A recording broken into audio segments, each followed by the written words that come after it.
વાલાઓ, પ્રભુ ઈસુના નામમાં પ્રેમી સલામ. અને આજે હું તમારી સાથે યોહાનની સુવાર્તાના બીજા અધ્યાયમાં પ્રભુએ જે પહેલો ચમત્કાર કર્યો, પાણીનો દ્રાક્ષારસ બનાવ્યો, એ પ્રસંગ વિશે વાત કરવા માગું છું. પાછલા કેટલાક દિવસોમાં મને એવું લાગે છે કે પ્રભુ મારા જીવનમાં કાર્ય કરી રહ્યા છે, અને પ્રભુના આત્માએ જે મને સમજાવ્યું એ હું તમારી સાથે શેર કરવા માગું છું. એ સ્ટોરી બધાને ખબર છે, એટલે હું બહુ શોર્ટમાં સ્ટોરી કહીશ, અને પછી જે પ્રભુનો આત્મા બતાવે છે એ સમજાવવાની કોશિશ કરીશ. કાના ગામની અંદર પ્રભુ ઈસુને અને એમના શિષ્યોને લગ્નમાં આમંત્રણ આપવામાં આવ્યું હતું, અને લગ્નમાં દ્રાક્ષારસ ખૂટી જાય છે, અને પ્રભુની માં મરિયમ પ્રભુની પાસે આવે છે અને કહે છે દ્રાક્ષારસ ખૂટી ગયો છે.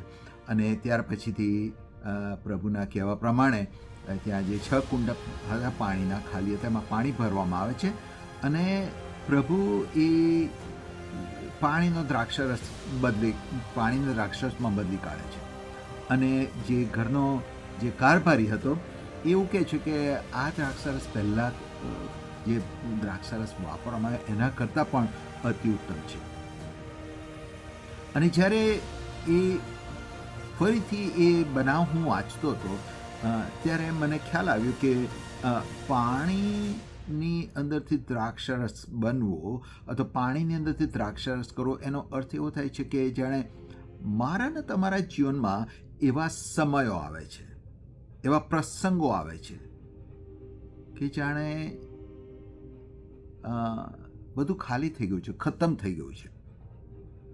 ઘણીવાર સંબંધો તૂટી જાય છે, ઘણીવાર શારીરિક સ્વાસ્થ્ય ખરાબ થઈ જાય છે, ઘણીવાર નાણાકીય મુશ્કેલીઓ આવે છે, ઘણીવાર કુટુંબો છૂટા પડી જાય છે, ઘણીવાર એવું લાગે છે કે થાકી ગયા છે.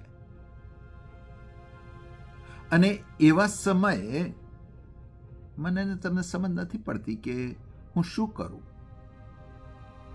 પણ પ્રભુનું વચન એ પ્રમાણે કહે છે કે સૃષ્ટિના સર્જન અગાઉ હલવાનનું બલિદાન આપવામાં આવ્યું હતું. પ્રેરિતોના કૃતિમાં પ્રકટીકરણમાં એ પ્રમાણે કહેવામાં આવે છે. એનો અર્થ કે પ્રભુએ આદમને હવાએ પાપ કર્યું, અથવા આદમને હવાને બનાવ્યા, અથવા પ્રભુએ ઉત્પત્તિ 1:1 કીધું કે લેટ ધેર બી લાઇટ, અજવાળું થાવ.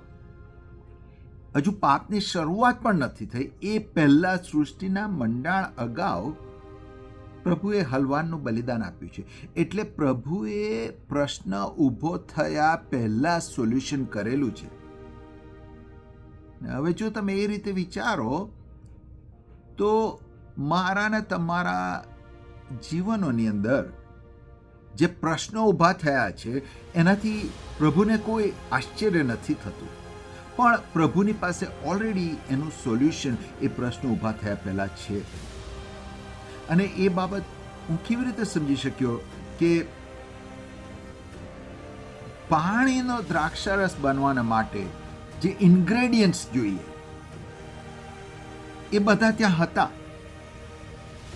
સૌથી પહેલી બાબત કે તમને પાણી જોઈએ. પાણી જ ના હોય તો દ્રાક્ષરસ ક્યાંથી બને?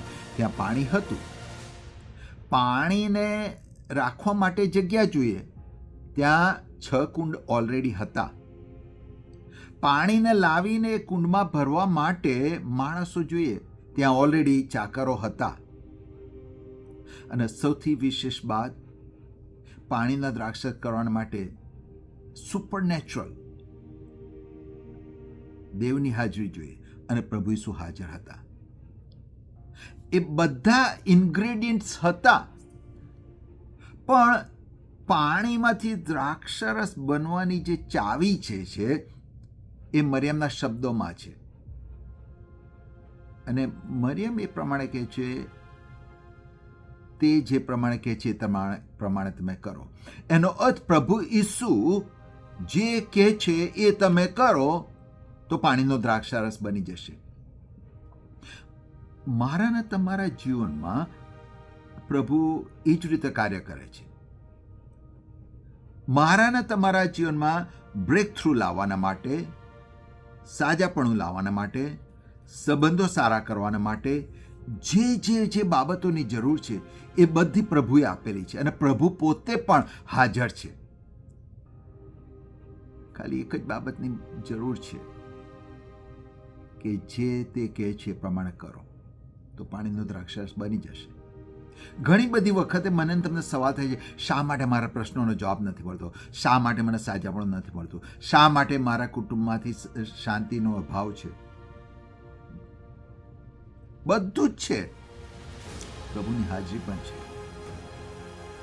પણ તેમ છતાં પણ પાણીનો દ્રાક્ષરસ થવાના માટે જે એ ચાવી છે એનો તમે ઉપયોગ નથી કરતા.